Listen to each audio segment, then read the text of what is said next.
Saludos, en esta ocasión veremos cómo diseñar las áreas de almacenamiento. Para ello nosotros partimos de la hoja de requerimientos de materiales en los cuales vienen mis materias primas o mi producto terminado, como lo voy a despachar.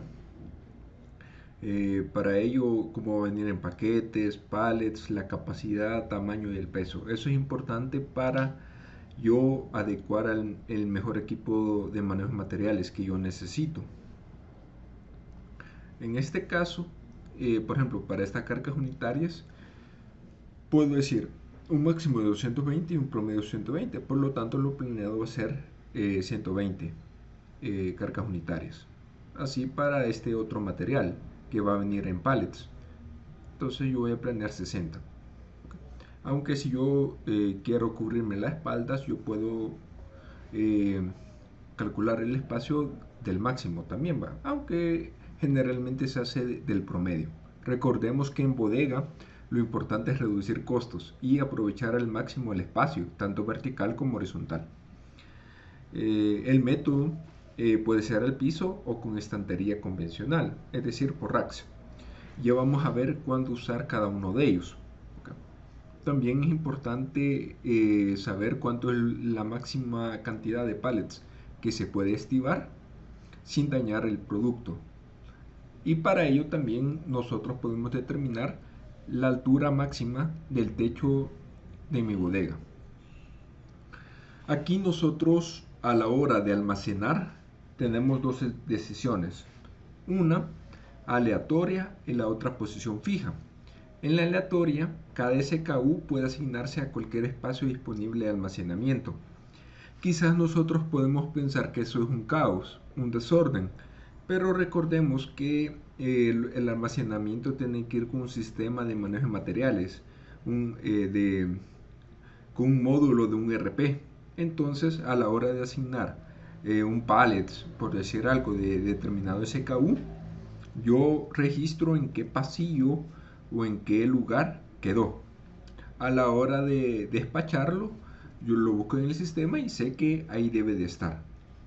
Pero si no se tiene un sistema, ahí sí es un caos. Ahí más desordenado sus cuartos. Entonces, sí, por eso es que tiene que ir acompañado de un sistema de manejo de materiales para almacén, un WMS.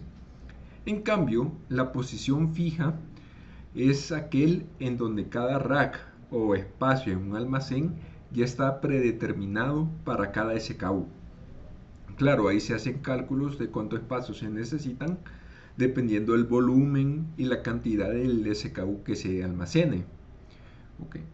Esto es útil más que todo cuando no se tiene de un ERP y más que todo se usa cuando yo ocupo inventario ABC y aquellos SKU que tienen mayor rotación yo los quiero almacenar más cerca de los muelles de carga, de descarga, entonces de despacho. Entonces me es útil para yo determinar. De hecho, voy a hacer un ejercicio en el cual nosotros determinemos cuál debe ser la posición para cada SKU respecto a su rotación. Okay. De hecho, lo vemos bien seguido, por ejemplo, en un supermercado. Este tipo de métodos lo vemos. Por ejemplo, sabemos que este es el pasillo de los detergentes. Este es el pasillo de las pastas, de las harinas, de las leches, de los papeles higiénicos, por decir algo.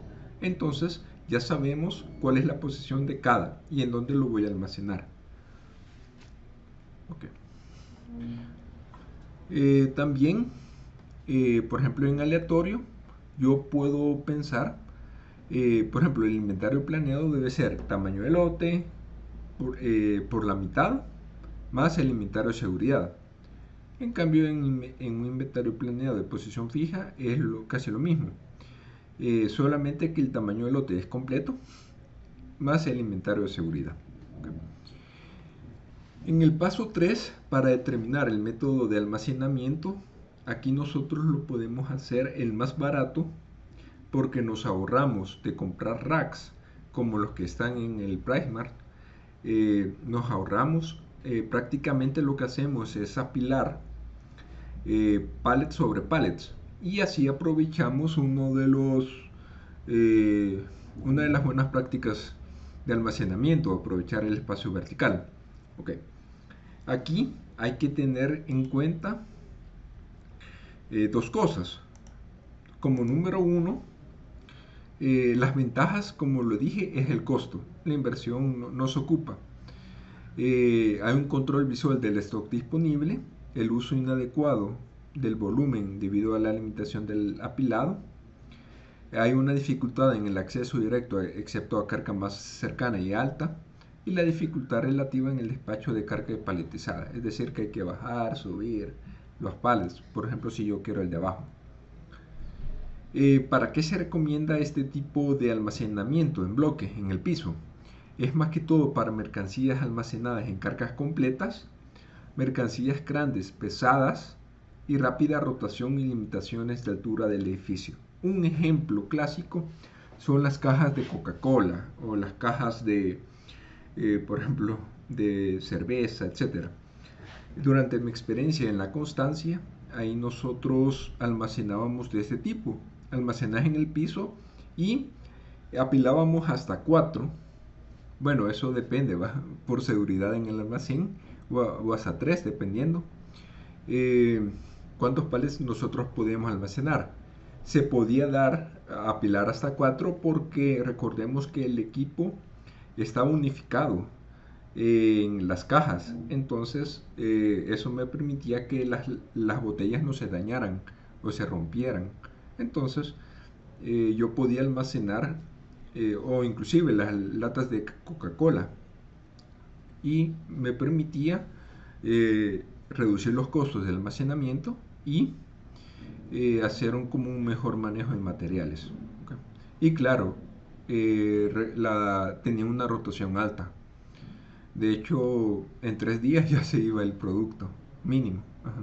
Entonces, para ese tipo de productos es recomendado ese tipo de almacenaje. Y la definición es para cargas que se disponen directamente en el suelo, apiladas si es posible en filas y con pasillos para el acceso independiente. Claro, ahí hay que tener en cuenta el espacio del ancho de los pasillos. ¿Okay?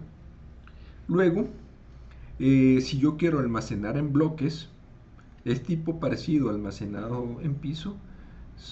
Bueno, casi es el mismo, pero aquí lo que se hace es, por ejemplo, un producto, una fila, espacio, fila, espacio, o fila, pasillo, así. Entonces, las cargas se disponen directamente en el suelo. Es recomendado para mercancías, bueno, lo mismo. Okay. Luego sigamos, perdón,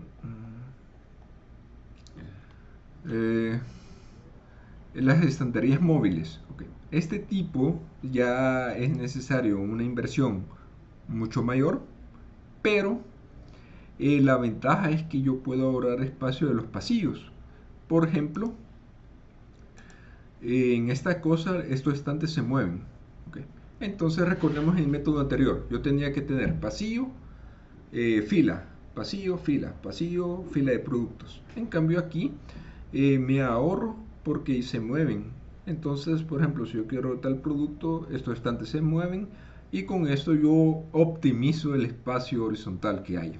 Claro, esta estructura no es barata, pero hay que hacer un estudio económico en el cual el ahorro de espacio horizontal de verdad sea mayor de los costos de este tipo de estantes. ¿Okay?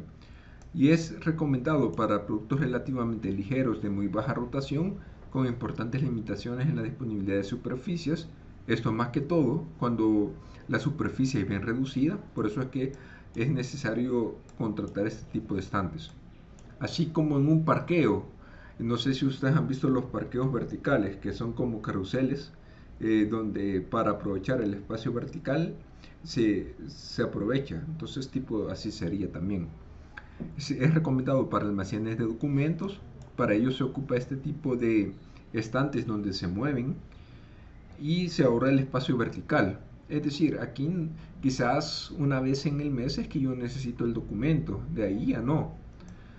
Pero y necesito guardarlo, entonces yo con esto ya ahorro espacio. Y almacenes de temperaturas controladas y las cámaras frigoríficas. La principal ventaja es reducir al mínimo el área, permite el acceso individual a cada referencia. Claro, hay un mayor costo y el control de inventario es un poco mayor, un poco más difícil.